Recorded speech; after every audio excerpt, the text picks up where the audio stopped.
DANCINGMOTO was just in a really bad wreck involving GSP.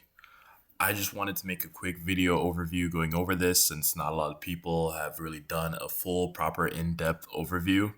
And I just want to let the community know what is going on, what aspired, and just my opinion on what's going on. I am a little sick, so I apologize for my voice currently. But without further ado, I'm just going to get straight into the raw clip and allow you guys to see what happened for yourself.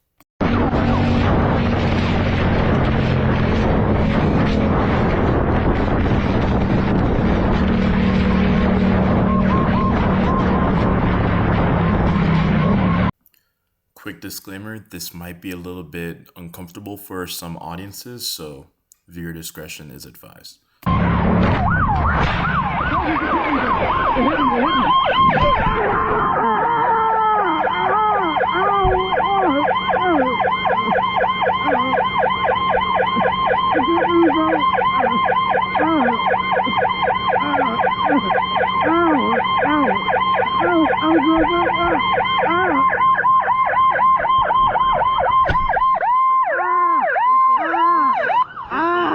Please stay up. Please stay up.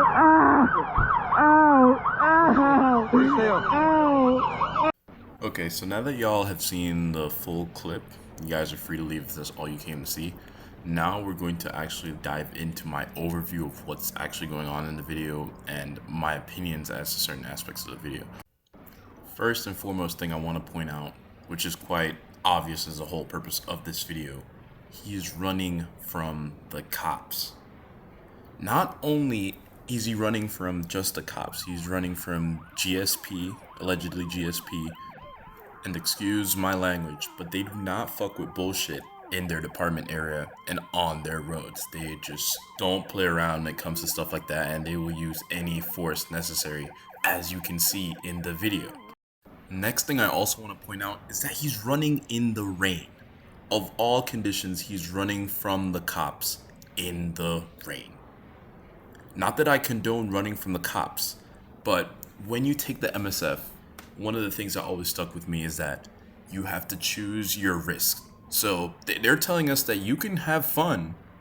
You can do all the stuff that you see on the internet, you see all your favorite influencers doing, but risk assessment and analyzation is key when it comes to riding a motorcycle. And the next thing, he's not wearing any gear. No gloves, no jacket, no boots, no anything. As an influencer, what are you trying to promote in the community? He's doing everything that he is not supposed to do. Running from the cops, not wearing gear, reckless riding, which to some extent is something that just happens in the community, but he's stacking the don'ts. And then the next thing a lot of people try to mention is that he is running from the cops on an R7. I personally have never understood the R7 hate. I've ridden my buddy's Diego's R7. It is a very good middle-class sport bike. It is very torquey and is a blast to ride. And not that I condone running from the cops, but you can run from the cops on the bike. I'm not saying that he is a bad rider, but just look at the situation stacked against him. So now let's get into him actually getting hit by the cops and an actual accident occurred. So this first cop here sideswipes him to get him over to the shoulder to protect that innocent bystander in the white SUV. The other car here, now it's uncertain and unclear whether they intentionally ran him over or that they were pulling over to the scene. I personally do not think it was intentional to run him over, as those SUVs, they have like a huge blind spot, and I have ridden in one. From the driver's point of view, it is such a big gap, and just how the body is designed, there is a blind spot to that right corner, especially if you're on a motorcycle and you just got hit. So I don't necessarily think it was intentional running him over. As you can see, they quickly got out and an officer dragged them out. And they weren't necessarily, from what we can see on the video, they weren't necessarily real rough or harsh with him. They pulled him out.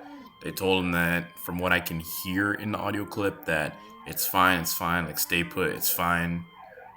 and I do not think it was intentional. However, if we cut a little bit further, we can see one of the officers trying to mess with his GoPro.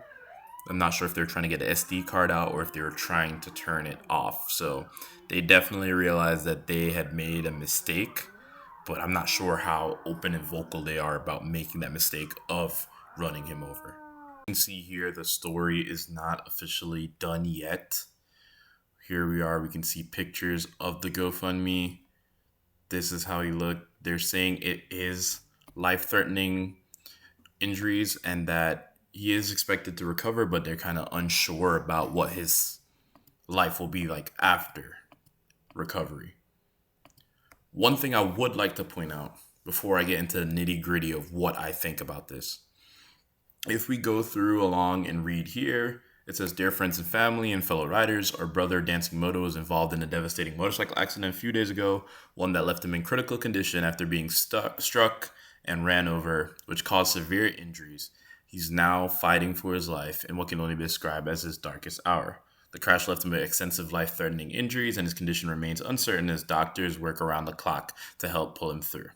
Those who know Dancing Moto know the kind of man he is: strong, passionate, and full of life. He's the one who always shows up for others, bringing light, laughter, and heart wherever he goes."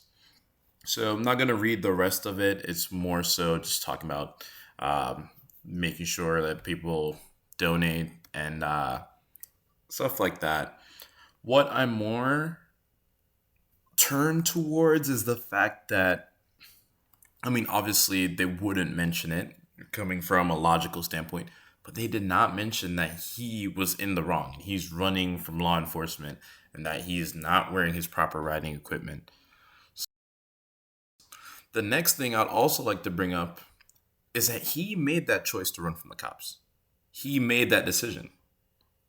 I personally feel that a GoFundMe is not necessarily appropriate in this situation. I know that not everyone may have the means to deal with certain situations in life, but he chose that situation. It's not like he contracted cancer where he didn't choose. It's not like he got a disease. It's not like an accident out of his control happened. He caused the situation to unfold. And then the next thing, on YouTube, he's not as big of a creator. He only has like 2 videos on there.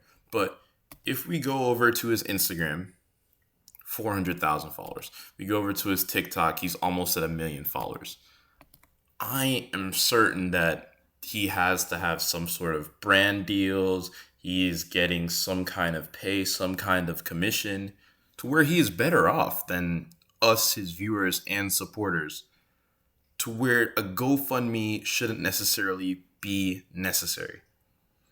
I know it's a hard and rough time, especially dealing with all these injuries and such. And he's probably hooked up to a bunch of tubes and seeing doctors every fucking day. But as a man, you have to own up to your faults. This is on you. It is not that someone hit him while he was obeying the law. He took a risk running from the cops, and he now should have to deal with the consequences. There should not necessarily be a GoFundMe for a situation like this. So I'm not going to bash on him for the type of content he creates and the type of videos that he does. And I'm not going to use that to say what type of rider he is or possibly he was, depending on the situation and circumstances here. But as an influencer with this big of a following, you simply have to do better and set better examples. It is quite simply as straightforward as that. So in this video, I'm not trying to bash on Dancing Moto. I'm not trying to bash on the type of content he makes. I have never met the guy. I have never seen the guy ride his motorcycle, which some of you may take to a different extent in the comments. But simply based off of what has transpired is what I'm going off of with the information. So do with that as you guys. There we have it.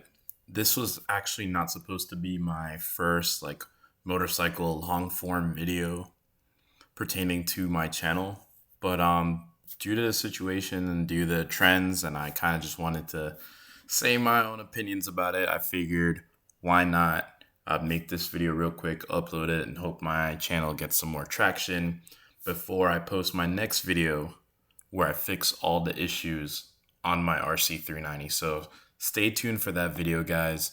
If you guys enjoyed my breakdown, my analysis, and you're thankful for just understanding the situation at hand and getting to see what actually happened, don't mind subscribing and just dropping a like.